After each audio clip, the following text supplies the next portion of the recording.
Greetings all. It's been a while since we've done a good lecture video. I'm going to try to make this one really quick because I want to tell you how we're going to go about learning about crime scene investigation. We're going to do two different lecture videos that are going to be an overview of crime scene investigation, and then we're going to kind of go back and look at some of the smaller topics within it, so that we can have a little bit go a little more in depth. So this is going to just be a very quick overview, and hopefully just going to get us excited about it.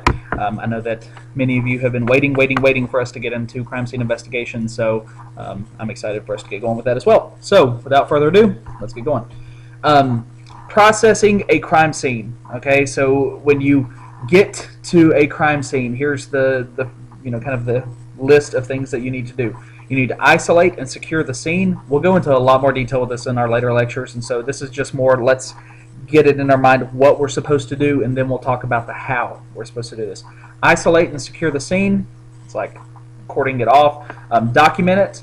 Search for evidence. Collect and package the evidence. Chain of custody is very important there. And then you submit the evidence for analysis.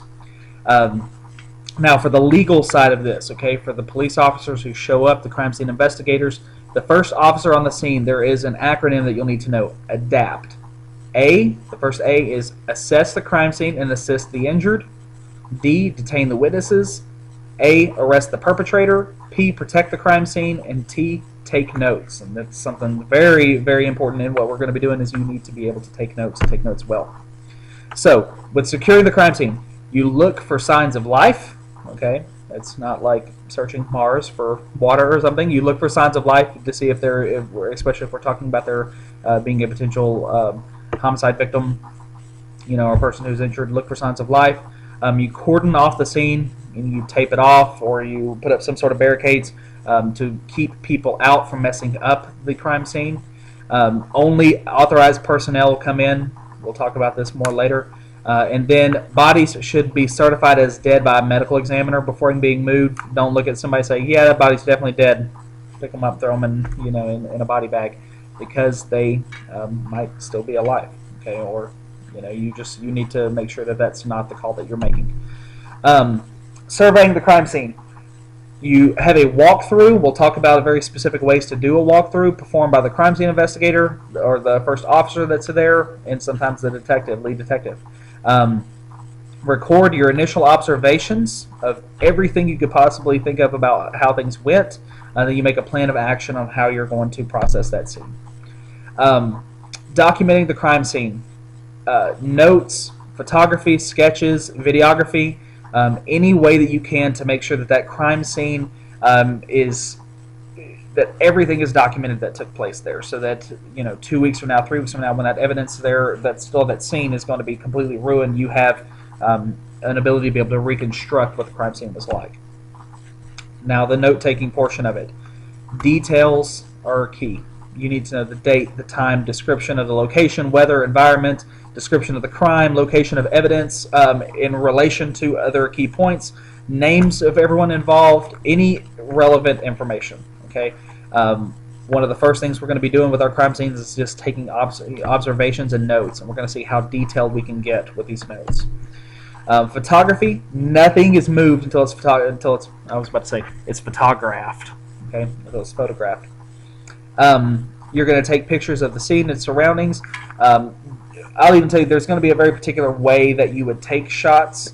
Okay, it's not just like, hey, bathroom photo. Okay, there's a particular way and angles that you take shots, and you also need to show scale of something. Okay, because when you're taking a very close-up picture of something, you can't really tell what the size of it is. So you need to be able to have a scale there. Rough sketches. This is something we'll be doing here pretty soon. You make a rough sketch when you're at the crime scene of what the scene looks like. You'll need to get measurements of the walls to know how to draw it to scale later. Okay, but you do a rough sketch of the crime scene, and then you include all of that good information: date, time, location, the scale. And what we mean by scale is, like, if you draw a centimeter on a page, that centimeter might mean a foot. Okay, in real life. All right, and we'll actually talk about, we'll have to do some conversion, metric conversion there. Um, recovered items at the scene. You mark things that are important items. You keep a legend or a key down at the bottom. You always need to have a compass designation of what is north, and then you list anybody and everybody who was at that scene. And so we'll be doing that here pretty soon. This would be an example of. I thought I had an example of a rough sketch, but I guess not. This would be a final sketch.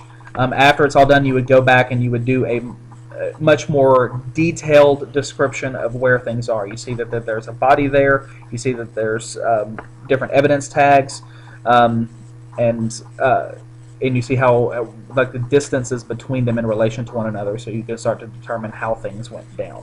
Okay. Videography. You would take a video of the scene. Now, photographs are still more important because they're still images and you can get detail. But you would take a sweeping video. You would narrate it, be objective. Don't say like, yeah, I think so and so murdered somebody. And then you would record from different perspectives so that you can recreate everything back when you get to the lab or the office. We're going to stop there. We'll talk about measuring techniques later. So at this point, this would just be our part 1, and there'll be a little quiz on these sections. With that said, I will see you in class. And apparently I just got a tweet. Nice.